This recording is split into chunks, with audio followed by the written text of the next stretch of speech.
Halo guys, kembali lagi di channel YND Storyland. Di video kali ini, Admin akan menceritakan sebuah film action berjudul 100 Yard yang dirilis pada tahun ini. Film tersebut menceritakan tentang kisah masalah yang keberpanjangan karena minimnya komunikasi. Lalu, bagaimana maksudnya? Daripada penasaran, mari kita simak alur ceritanya.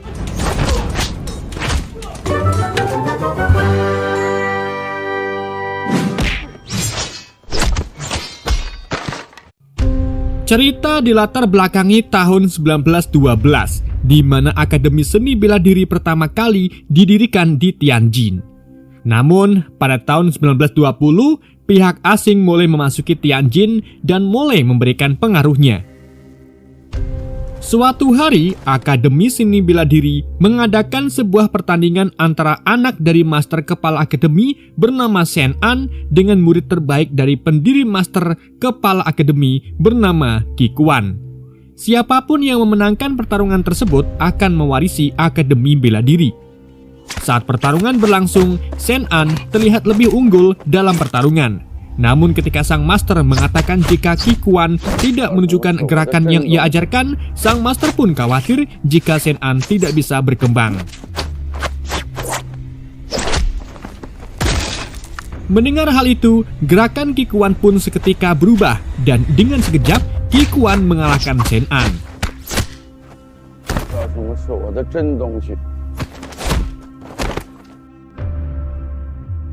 Namun sesaat setelah pertarungan usai, Master Kepala Akademi tewas karena penyakit yang dideritanya. Setelah tewasnya sang Master, Qi Kuan resmi diangkat sebagai Master Kepala Akademi yang baru. Di keesokan paginya, Shen An masih belum puas setelah kekalahannya melawan Qi Kuan. Shen An ingin melakukan pertandingan ulang melawan Qi Kuan. Namun asisten dari Master Akademi sebelumnya bernama Meng melarang Shen An untuk kembali bertarung. Karena bagaimanapun juga Qi Kuan sudah menjadi Master baru Akademi. Lagi pula, ayahnya sudah mempersiapkan sebuah pekerjaan di sebuah bank asing agar Shen An bisa keluar dari dunia bela diri. Tetapi Shen An tetap ingin bertarung karena ia merupakan seorang keturunan ahli bela diri. Shen An juga berjanji setelah pertarungan usai, ia tidak akan mengganggu urusan akademi terlepas dari hasil pertandingannya maupun melawan Qi Kuan. Mendengar hal itu, Meng kembali menegaskan melarang Shen An untuk bertarung, dan ia hanya mengikuti keinginan Master Akademi sebelumnya. Akhirnya, Shen An pun berjanji untuk tidak bertarung.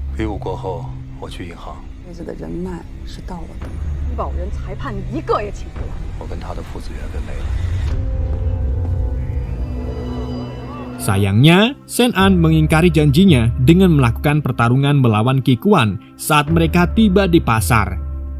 Qi Kuan yang sudah menjadi Master Akademi langsung dilindungi oleh para pengawalnya. Meski Shen An sudah diperingatkan, Shen An tetap bertarung melawan pengawal Qi Kuan.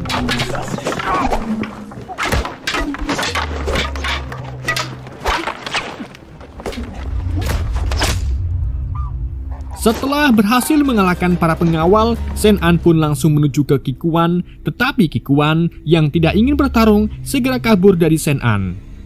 Di saat yang sama, sekumpulan preman pun datang dengan melemparkan kotoran untuk memperingatkan Shen An. Karena Shen An terus didesak, akhirnya Shen An pun pergi dari tempat tersebut. Sesaat setelah Shen An meninggalkan pasar, Meng yang mengetahui Shen An melakukan pertarungan segera menemuinya. Meng memerintahkan agar Shen An segera bekerja di bank karena semenjak Shen An memulai keributan, Shen An telah melanggar aturan leluhur seni bela diri dengan mempertontonkan seni bela diri sebagai sebuah pertunjukan.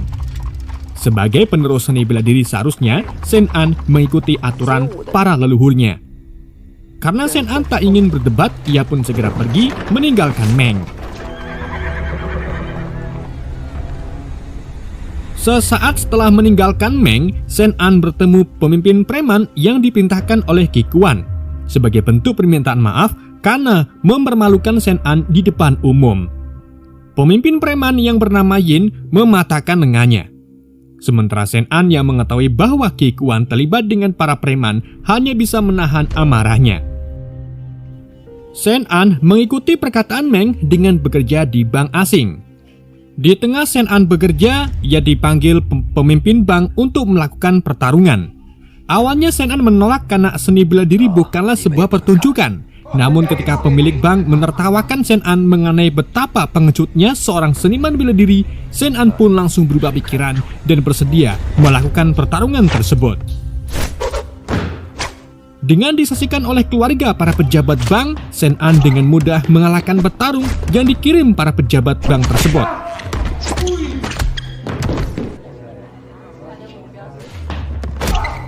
Kemudian para pejabat membuat aturan agar Shen An tidak melakukan tendangan. Namun meskipun dengan aturan tersebut, Shen An juga dengan mudah memenangkan pertarungan itu. Di keesokan paginya, rapat diadakan di akademi untuk membahas pelanggaran yang Qi Kuan perbuat. Qi Kuan diketahui telah merekrut para preman dan melatih mereka seni bela diri. Secara turun-temurun, aliran seni bela diri tidak pernah mengajari para preman atau orang asing belati. Hal itu dilakukan agar seni bela diri tidak digunakan sebagai kekerasan. Oleh karena itu, Meng ingin Qi Kuan meminta maaf di depan para tetua. Namun Qi Kuan menolak karena apa yang ia lakukan merupakan bagian dari perubahan yang harus dilakukan di tengah gempuran orang asing yang masuk ke Tianjin. Ketegangan pun sempat terjadi setelah beberapa tetua menolak dengan perubahan yang Qi Kuan lakukan. Dan karena tegangan terus berlanjut, akhirnya kesepakatan dibuat untuk memberikan Qi Kuan waktu 2 tahun untuk melihat hasil perubahan yang Qi Kuan lakukan. Meski semua tetua setuju, Meng menambahkan sebuah syarat di mana setelah 2 tahun akan diadakan pertandingan antara Qi Kuan dan Shen An. Jika Shen An menang, maka Qi Kuan harus keluar dari dunia bela diri. Sedangkan jika Qi Kuan menang, maka semua keputusan Qi Kuan akan menjadi aturan baru di akademi. Qi Kuan yang merasa percaya diri menyetujui akan peraturan yang Meng buat.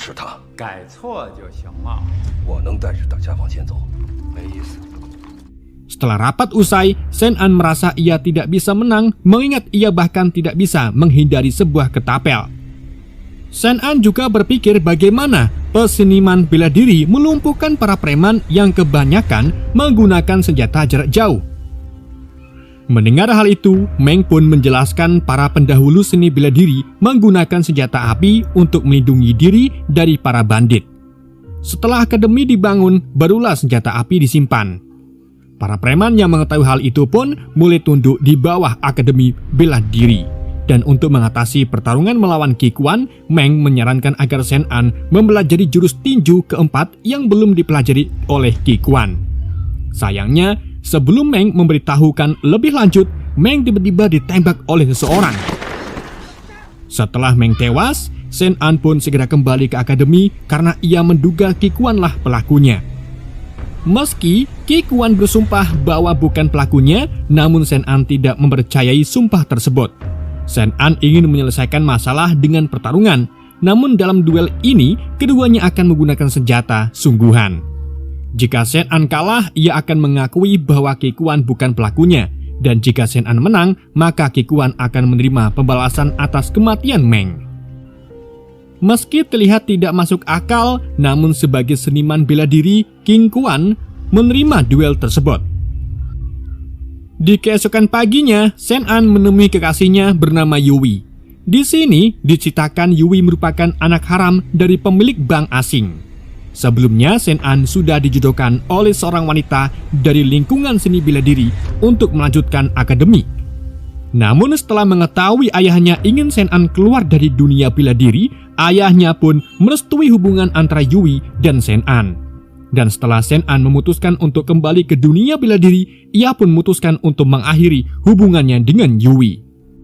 Sebelum Shen An pergi, Yui meminta agar Shen An menemuinya di pesta tengah malam karena ada hal yang perlu disampaikan. Di malam harinya, Shen An pun mengikuti keinginan Yui dengan datang ke sebuah pesta. Setelah mereka berdua berdansa, Yui mengatakan agar Shen An tidak mempercayai apa yang ia lihat. Suatu hari, Shen An akan melihat siapa sebenarnya Yui itu. 怎么走吧。 Setelah Shen An keluar dari pesta, ia dihadang oleh Yin, peserta kelompok tanya. Yin mengancam akan membunuh Shen An jika Shen An melukai Qi Kuan. Namun ancaman tersebut tidak berarti ketika Shen An menengkel Yin dengan mudah. Sesaat setelah Yin sadar, ia mulai menembaki Shen An. Di saat yang sama, salah satu tetua bernama Wu muncul untuk melindungi Shen An. Sebelum pertarungan antara Shen An dan Qi Kuan dimulai, Shen An berada di bawah perlindungan akademi. Dan untuk Yin yang melanggar aturan, ia pun diminta untuk kembali mematahkan lengannya. Tetapi Shen An menyelamatkan Yin. Setelah Yin pergi, Shen An pun segera kabur dari pengawasan tetua Wu. Di keesokan paginya, Qi Kuan pergi menemui seorang instruktur bernama Xiao yang dijodohkan dengan Shen. Selain untuk mencari keberadaan Shen An yang menghilang, Qi Kuan ingin mengetahui jurus keempat dan jurus pendek-pendek yang belum Qi Kuan pelajari. Namun Xiao tidak mengetahui semua jurus yang Qi Kuan maksud. Sesaat setelah bertemu Qi Kuan, Xiao tiba-tiba diserang oleh sekelompok pria misterius. Sambil melakukan perlawanan, Xiao pun mencoba kabur dari tempat tersebut. Namun karena banyaknya pria yang harus dilawan, Xiao pun mulai melakukan serangan dengan menggunakan sebuah senjata.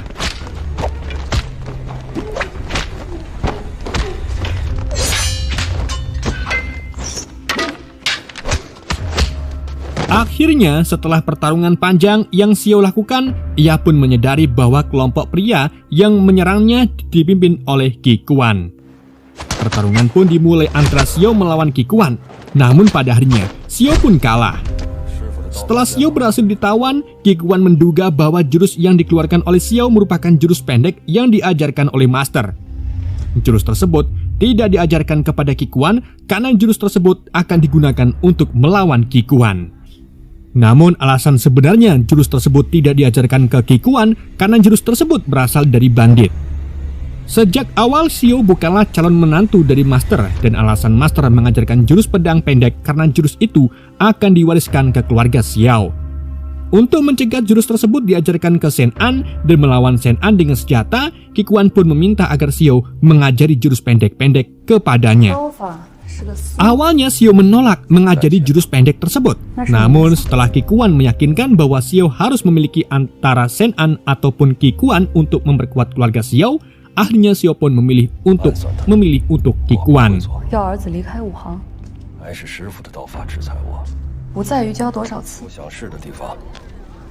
Setelah Xiao dibawa keluar dari sel, Qi Kuan memberikan kunci gerbang untuk membuktikan kesetiaan Xiao.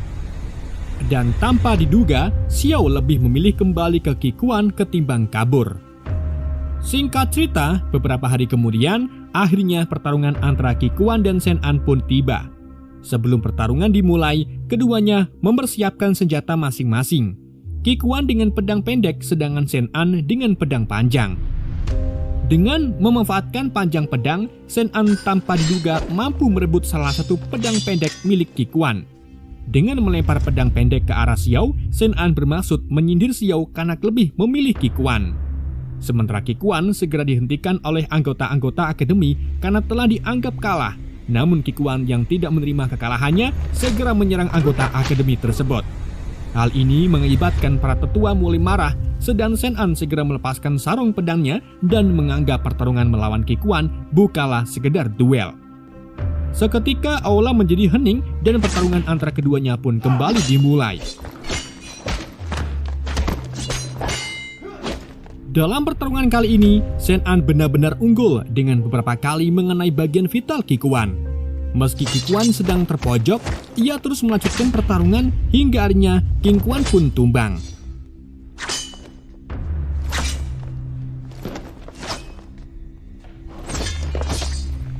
Ketika Qi Kuan akan dibunuh, tiba-tiba Xiao melindungi Qi Kuan, dan karena hal itulah semua anggota akademi langsung menghentikan Shen An dan Qi Kuan. Setelah Qi Kuan dibawa pergi, rapat kembali diadakan untuk membahas konflik antara Shen An dan Qi Kuan. Karena tak ingin masalah terekspos, para tetua pun memutuskan untuk melupakan masalah dengan menganggap Qi Kuan sebagai kepala akademi dan untuk Shen An akan menggantikan posisi Meng untuk menjadi juru bicara akademi. Tentu saja hal itu ditolak oleh Shen An.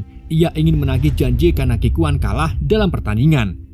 Sesuai perjanjian, Ki Kuan pun melakukan sumpah bahwa ia akan meninggalkan dunia persilatan. Namun setelah Ki Kuan mengucapkan sumpah, ia mengatakan telah merekrut pasukan orang barat untuk dilatih seni bela diri. Tak sampai di situ, Ki Kuan akan merubah dunia persilatan dengan membentuk dunia silatnya sendiri. Sebelum Ki Kuan meninggalkan akademi, Ki Kuan ingin pertarungan ulang karena ia diperlakukan secara tidak adil. Karena ingin membuktikan bahwa Shen An layak menjadi penerus ayahnya, Shen An pun setuju untuk melakukan duel ulang tersebut. Setelah mengetahui Shen An menerima tantangannya, Ki Kuan pun segera memerintahkan bawahannya untuk menyuap warga. Dari yang tadinya pasar berubah seketika menjadi arena pertarungan. Seperti yang Ki Kuan katakan, ratusan anak buah berhasil direkrut oleh Ki Kuan. Dan setelah arena siap, Ki Kuan memaksa Shen An menggunakan pedang pendeknya. Dan seperti yang Ki Kuan pelajari, teknik pedang pendek hanya digunakan untuk penyergapan, bukan untuk duel. Ki Kuan hanya ingin membuktikan apakah dia ditipu atau Shen An yang berpura-pura cupu saat mereka berdua pertama kali berduel. Ki Kuan kemudian memanggil beberapa anak buahnya untuk melawan Shen An menggunakan tongkat panjang. Karena Shen An tidak mengetahui teknik pedang pendek, Shen An pun menjadi samsak tinju anak buah Ki Kuan.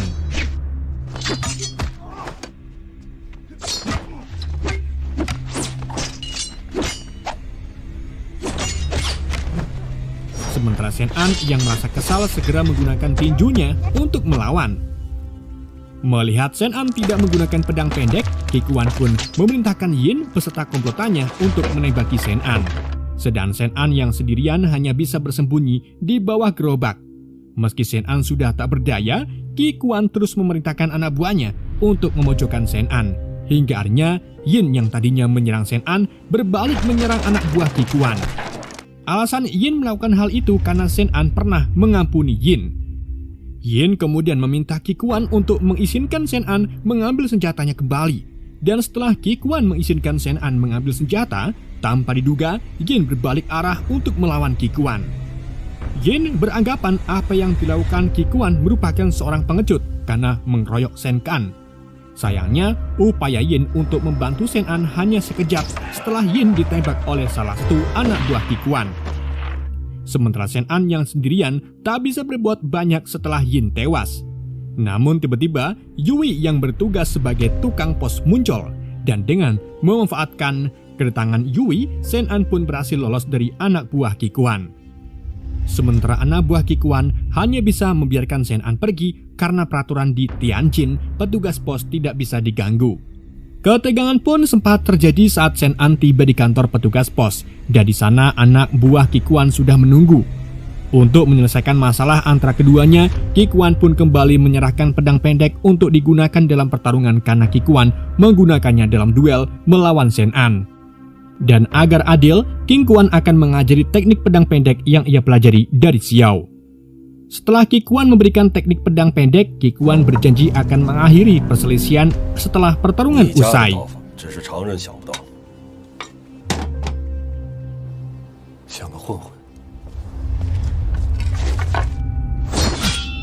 Akhirnya Shen An pun mulai bermeditasi untuk mempelajari teknik pedang pendek. Setelah beberapa saat, Shen An pun siap untuk memulai pertarungan. Meski Yui mencoba menahan, namun Shen An harus menyelesaikan urusannya dengan Ki Kuan. Pertarungan pun dimulai dengan Shen An yang melepaskan sarung pedangnya. Beberapa anak buah yang dikirim berhasil dikalahkan oleh Shen An menggunakan teknik pedang pendek, dan setelah pertarungan cukup panjang, tibalah Ki Kuan untuk melawan Shen An.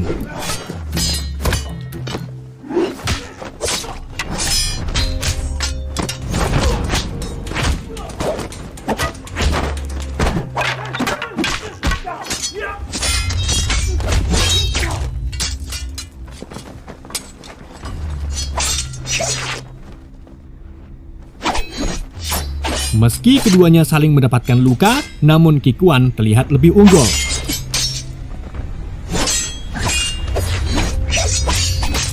Untuk mengakhiri pertarungan itu, Ki Kuan ingin Shen An menunjukkan gerakan pamungkasnya, Namun ketika Shen-an mulai menyerang, sementara King Kuan dengan mudah membalikan serangan dari Shen-an.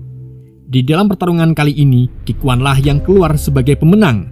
Qi Kuan yang memiliki impian besar memerintahkan agar Shen-an pergi. Keduanya tidak akan saling bertemu untuk menjalankan impian masing-masing. Namun, dengan adanya keributan di tengah kota, pihak akademi tidak tinggal diam. Para tetua akademi mengerahkan seluruh anggota untuk menangkap Shen-an dan Qi Kuan. Bahkan anak buah Qi Kuan yang berhasil disewa tak berkutik di hadapan anggota akademi. Beberapa saat kemudian setelah keduanya ditangkap, Shen-an dikirim ke dunia luar selama 2 tahun. Dan untuk Qi Kuan karena telah berbuat kelewatan, Qi Kuan pun diusir dari Tianjin. Sebelum Qi Kuan pergi, Xiao meminta agar Qi Kuan tidak kembali dan membalaskan dendamnya. Singkat cerita, 3 tahun kemudian, Shen-an kembali ke Tianjin. Di sana, ia langsung dijemput oleh Yui yang telah menjabat sebagai kepala pos Prancis. Yui juga menceritakan tentang kepolisian yang berhasil mengungkap kasus pembunuhan yang menimpa Meng.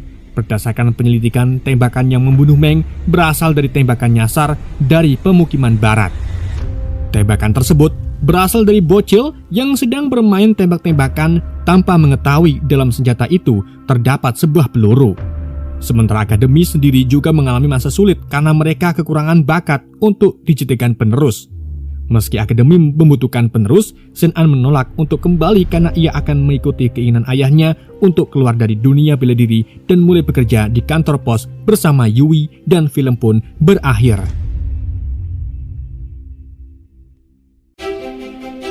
Oke, wah itulah alur cerita film 100 Years. Semoga kalian terhibur dengan alur cerita yang saya bawakan. Mohon maaf jika ada kesalahan dalam penyampaiannya ataupun penyebutan nama. Sekian dari Yende, sampai jumpa di video berikutnya.